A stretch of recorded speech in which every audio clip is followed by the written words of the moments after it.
Welcome back to Your Real Estate Voice with Barb Schlinker, the weekly radio show that informs and educates you on how to buy or sell real estate with Barb Schlinker, the host of the program and the owner of Your Home Sold Guaranteed Realty.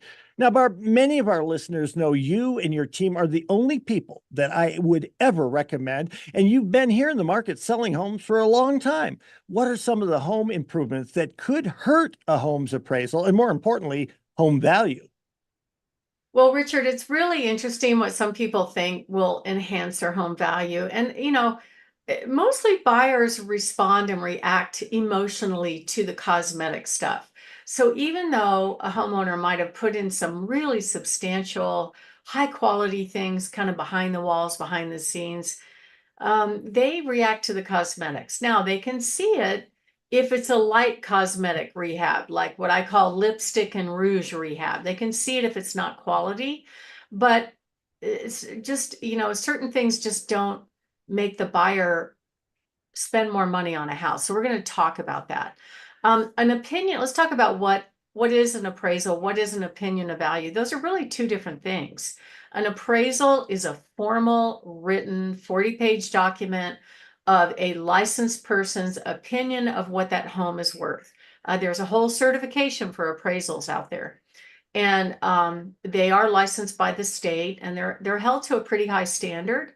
And overall, they do a really good job. But does that mean the buyer's going to pay what the opinion of value is? So sometimes I will get home sellers that'll go, well, should I get an appraisal first before I go on the market?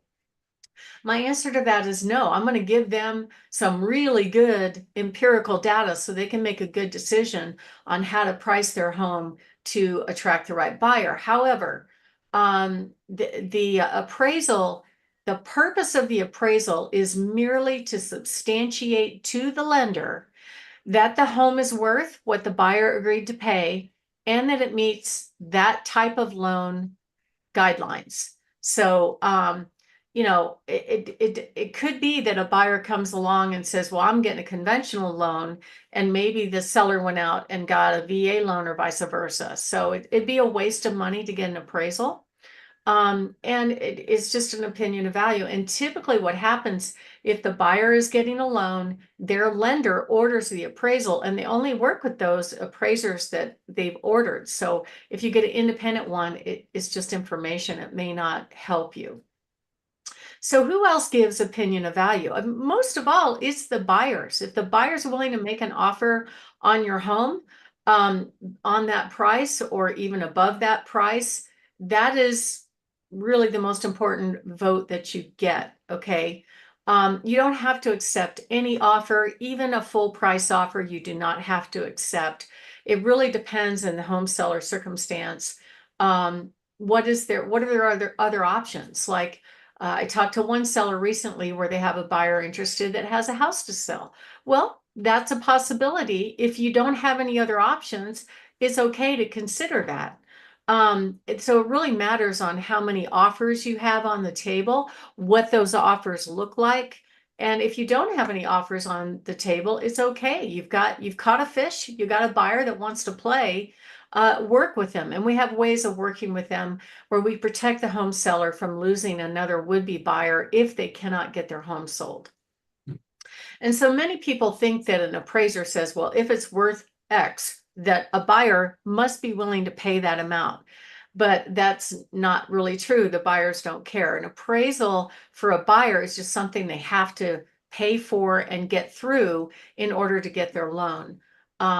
And sometimes the appraisal will come in at more than what the contract price is. I recently sold a home where we initially priced it just below 370 because that's what identical similar sales had sold for. And we just weren't getting any action. So the seller's like, what do I do? I said, well, usually if you make a 4 to 5% price adjustment, you're going to get a buyer. So that's what she did. Boom, right away. We had competing offers and ended up selling for just about her asking price. But the appraisal came in at the same price as what we originally listed it at 370. Now they shouldn't have shared that with me, but because it's kind of disheartening to the seller because the seller's thinking, well, I left money on the table, but that's not true. We could not get an offer at that higher price. So we had to do something. And, that little bit of a opinion of value, the little bit of extra money that an appraiser thinks it's worth, you can't really do anything with, because an appraisal is only valid for about 6 months. So it's just an opinion, it's just information at that point. I had one time I had a seller get an appraisal before they went on the market. They did it for another reason. They did it in order to pull some equity out to make their next move first. And they gave a really high opinion of the home, 1.25 million. And we priced it there and it didn't work. And it didn't work. It ended up selling for more than 250,000 below what that appraisal came in at. But of course, the appraiser wasn't going to make an offer. He was just looking at similar sales, but he didn't take into account things like, well, the home was somewhat dated. Buyers could find other homes that were more updated in that neighborhood that are willing to pay more. And if you get an appraisal that comes in low, it's not the end of the world. There is no database of appraisals out there. The public doesn't know about it. Sometimes you can just, go to plan B and get another appraisal and have it work out. I've had that happen before. And then we get the question a lot, why is my Zestimate, my Zillow opinion of value going down? And we don't know. They use some sort of math, what they call algorithm, which is basically they look at the homes around you. They don't look at value the same way an actual appraiser would. An appraiser looks at apples to apples, meaning has to be a ranch with a finished basement against a ranch with a finished basement. Zillow is just looking at the price per square foot around you and what's selling, what's not selling. And many times they don't take into factor some of the things that you've done to the home, like updates, views, improvements, location, all those kind of things could actually make a difference of up to $75,000 of value. And Zillow has no idea. So why they go up and down, it doesn't matter. They're not going to buy your house right now.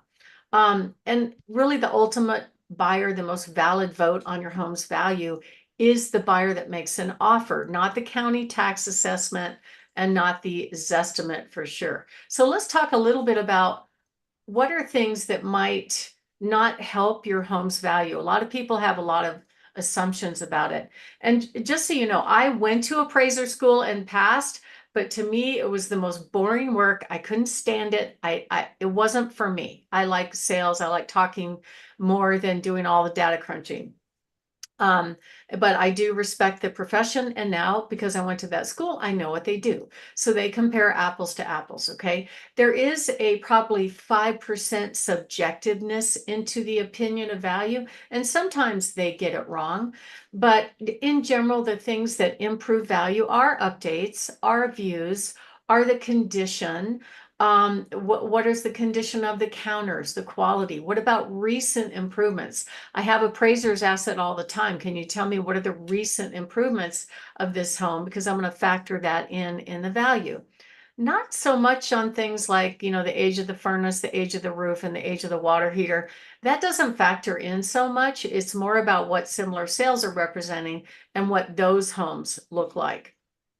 And so a lot of buyers will ask me, so I updated my home, should it be worth more than the home next to me that's not updated? Yes, in most cases, absolutely yes, because a buyer would pay more for an updated home versus a not updated home.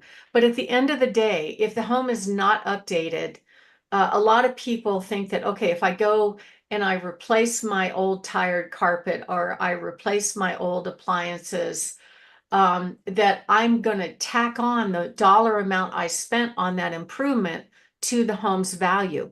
But it doesn't work that way. The gold standard is a home that's basically turnkey or move-in ready. So I'll give you an example. We had a house in a beautiful location in Briargate, and it had 20 years of wear and tear. It was new when I sold it, but after 20 years when I resold it, it needed a lot of love. And the seller got it done. It looked fabulous when it was done.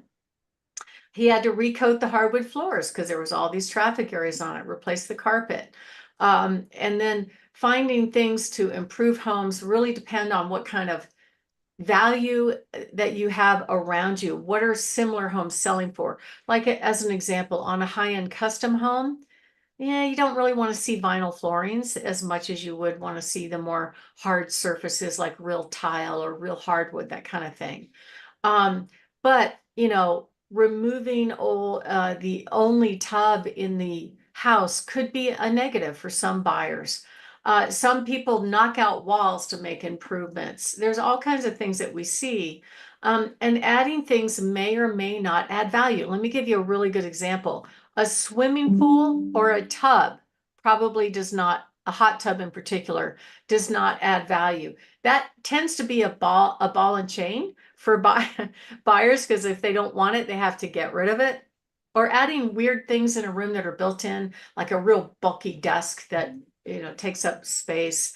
Adding carpet near water. So the builders used to do this all the time, Richard. They would put carpet in the master bathroom, and oh my God, the buyers just, they don't like that at all, because it's not a place where you should have carpet. And in general, failing to make updates is a mistake and it could hurt your value.